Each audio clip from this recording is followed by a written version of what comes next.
Louis Grandjean, bonjour. Bonjour. Bienvenue sur le plateau télé du salon e-marketing. Alors, Louis, vous avez un parcours assez atypique, vous avez une formation audiovisuelle. Vous avez travaillé pendant 11 ans en tant que démonstrateur pour différentes marques, entre autres Sony, TomTom, chez des grandes enseignes comme Boulanger, Carrefour, Auchan, etc. Vous avez travaillé pour la marque Somfy, d'abord en démonstrateur, c'est ça ? Oui, c'est ça, tout à fait. Et puis ensuite, vous avez travaillé en démonstrateur permanent au BHV. Et c'est au BHV, en faisant cette expérience, que vous avez décidé de vous lancer dans l'entrepreneuriat et de lancer, il y a à peu près 1 an et demi, votre propre structure. Alors, vous avez lancé LG Pub. Louis, c'est quoi LG Pub et vous faites quoi comme métier ? Alors, LG Pub, déjà, c'est un projet qui a vu le jour il y a 1 an et demi, effectivement, comme vous venez de le dire, mais qui est mûrement réfléchi depuis au moins 4 ans. Par moi-même, c'est moi-même qui l'ai fondé avec, il faut le dire, avec ma compagne qui m'a beaucoup aidé. C'est vraiment une histoire de famille entre guillemets.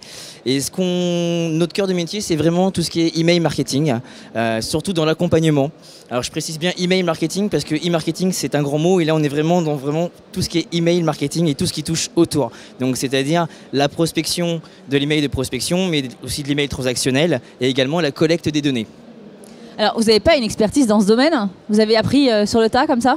Alors, effectivement, j'ai appris sur le tas. Depuis, comme je disais, le projet est mûrement réfléchi et travaillé depuis plusieurs années.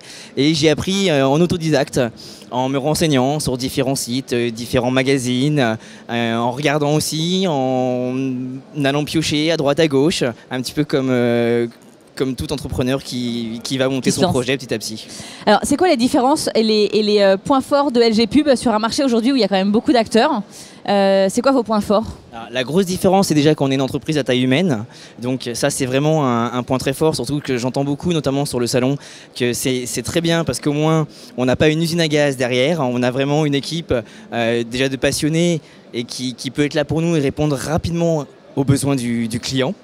Les autres points forts sont surtout aussi également qu'on est beaucoup dans le conseil afin de respecter l'internaute. C'est bien beau de collecter les données, mais il faut faire dans le respect. On est également aussi, on a une plateforme qui est totalement sécurisée pour la protection des données de tous nos clients, puisque c'est quand même des données confidentielles, surtout quand on organise des jeux concours ou quand on fait du transactionnel. Et l'autre point fort également, c'est surtout qu'on va accompagner de A à Z nos clients sur tout ce qui tourne autour de l'email marketing, que ce soit pour la qualification de fichiers ou l'email newsletter ou transactionnel. Voici le gros plus, c'est vraiment notre spécialité. Alors, c'est qui vos clients globalement ? C'est des petites structures, des grandes structures, des pure players ? Alors, nos clients actuellement sont surtout des artisans, puisque nous, on vient de la Picardie, donc on a beaucoup d'artisans. On a également aussi des TPE, des PME, des concessionnaires, des indépendants également. Puisque l'emailing aujourd'hui, enfin l'email marketing peut toucher tout type d'activité. C'est vraiment quelque chose qui arrive dans l'air du temps.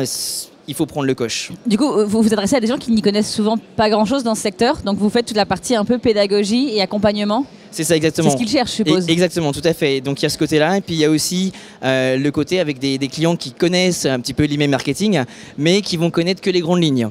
Et donc nous, on est là justement pour les aider un petit peu, on va les éduquer en fin de compte au monde de l'email marketing. Alors justement, comme ils y connaissent peut-être pas grand-chose, comment vous faites pour qu'ils respectent les règles ? Parce qu'on sait que la collecte de données, c'est stratégique, c'est dangereux. Comment vous faites, vous, pour les aider dans ce domaine-là ?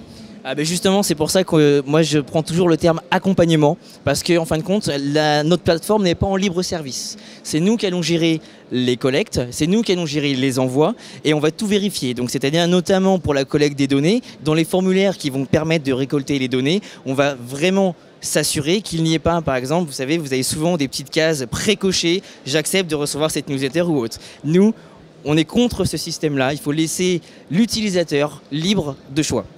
D'accord. Et est-ce que vous avez des grands conseils, alors ceux qui sont indépendants sur le sujet, des règles de bonne conduite ? Oui, tout à fait. Déjà d'une, le respect de l'internaute. De deux, le respect des lois françaises, puisque c'est vraiment très strict. Et surtout, de respecter, encore une fois, les déclarations à la CNIL, qui sont très importantes, et surtout pour les fournisseurs d'accès Internet. Vous avez un exemple de cas client que vous avez mis en place et que vous avez envie de nous faire partager ?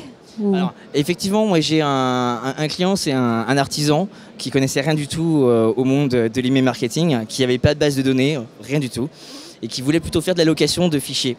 Ce qu'on lui a déconseillé. Quel secteur d'activité ? Il était dans l'artisanat, la menuiserie. D'accord. Voilà, donc on déconseille la location de fichiers, ce qu'ils voulaient faire comme tout le monde, puisque c'est pas du tout le bon moyen. Donc effectivement, on a mis en place un système de collecte de données via des jeux concours, via des sondages, via également aussi son site internet, avec une petite pop-up qui va s'afficher quand on arrive sur le site internet, pour récolter les données tout en douceur. Ensuite, on a mis en place ce qu'on appelle le double opt-in. Donc, quand quand l'internaute va cliquer sur valider sur le lien, sur le formulaire, il va recevoir un email directement dans sa boîte mail avec un lien de confirmation, ce qui va protéger les deux parties légalement. D'accord. Et est-ce que vos clients vous demandent alors soit un modèle à la performance, soit en tout cas des résultats très chiffrés? Leurs attentes doivent être énormes, donc voilà, qu'est-ce qu'ils attendent? Effectivement, on nous demande toujours quels seront les résultats, quels seront les chiffres et tout ce qui tourne autour. Alors, c'est une question que j'aime beaucoup parce qu'il n'y a pas de réponse. Il n'y a pas de réponse. Tout va dépendre, c'est pas en envoyant une campagne qu'on va avoir du résultat. Ça se travaille, c'est pour ça qu'on propose l'accompagnement annuel avec des conseils et des recommandations mensuelles. On ne peut pas faire ça en une campagne et les résultats ne sont pas là tout de suite, il faut le savoir. Alors, à l'occasion de ce salon e-marketing, est-ce que vous avez des nouveautés, des actualités à nous présenter? Oui, tout à fait. Alors là, on n'est plus dans l'email marketing, enfin, si on reste quand même dans l'email marketing, c'est justement par rapport à la collecte des données. Maintenant, on a mis en place un petit système qui va vous permettre, sans avoir de connaissances en développement, de pouvoir intégrer une petite pop-up avec un formulaire pour inciter à s'inscrire à la newsletter dès qu'on arrive sur le site internet. Il y a ça et il y a aussi une nouveauté que je voudrais faire part surtout, c'est la création de sites internet spécifiquement par type d'activité. Donc des sites internet uniques dont les clients sont propriétaires et non locataires. Ça fonctionne comment ? Alors, en fin de compte, par exemple, là je prends l'exemple pour tout ce qui est, encore une fois, par exemple la menuiserie. On va créer un site internet avec des modules bien spécifiques au métier de la menuiserie. Et ce sera unique. C'est-à-dire qu'il ne retrouvera pas le modèle du site et la structure du site ailleurs. Il va payer la fabrication du site. Et ensuite, libre à lui d'aller héberger son site internet où il veut. Mais il n'aura pas à payer une mensualité. Parce qu'il faut savoir que quand vous payez une mensualité, vous louez votre site internet. Et si vous arrêtez de payer, vous perdez toutes vos données et tous vos référencements. D'accord. Alors, c'est vrai qu'on en a beaucoup parlé pendant ces interviews, beaucoup du big data. Justement, pour souvent ces indépendants, ces artisans, comment vous travaillez l'intégration de nombreuses données pour qu'elles soient pertinentes et qu'il n'en ressorte que le meilleur et le plus pertinent? Comment vous travaillez là-dessus, vous? Alors, on va surtout travailler avec la segmentation, puisque grâce à notre plateforme, on va pouvoir faire de la segmentation sur les fichiers par rapport au fur et à mesure des campagnes qu'on envoie. On va pouvoir, alors je prends n'importe quoi, mais par exemple, on va envoyer une lettre d'information généraliste avec par exemple un thème sur les voitures, un thème sur le vin, un thème sur les biscuits, par exemple. Tout est traqué avec des liens de tracking et tout ce qui suit. Et en fonction d'eux, on va pouvoir voir qui est-ce qui s'est intéressé aux voitures, qui est-ce qui s'est intéressé aux boissons, aux biscuits. Et on va segmenter tout ceci pour au fur et à mesure affiner la base de données avec toutes ces données et pouvoir envoyer un message pertinent à chacun des segments. Et au fur et à mesure, on va travailler en entonnoir jusqu'à arriver à une segmentation très fine et à pouvoir envoyer le bon message au bon moment et à la bonne personne et surtout de la personnalisation. D'accord. Louis, c'est quoi pour vous les grands enjeux du marketing digital demain, aussi bien pour des toutes petites structures comme vous en côtoyez que pour des grandes? Alors, l'enjeu est énorme puisque plus on avance et plus on est dans le monde digital. Alors, je ne dis pas que ça va remplacer le print. Moi, ce que j'aimerais dire, c'est qu'il ne faut pas oublier également le print, mais il faut vraiment se mettre au digital parce que si on ne s'y met pas, on ne va pas tenir. Que ce soit un petit indépendant ou une grosse structure, on ne tiendra pas. Il faut vraiment s'adapter et qu'on soit vendeur sur Internet ou qu'on ait un magasin ou encore une fois qu'on soit artisan, on est obligé d'y passer. Si on n'y passe pas, je ne pense pas qu'ils tiennent. On rate le virage. Voilà. Louis Grandjean, merci beaucoup et très bon salon à LG Pub. Ben, merci à vous et merci à vous d'être là.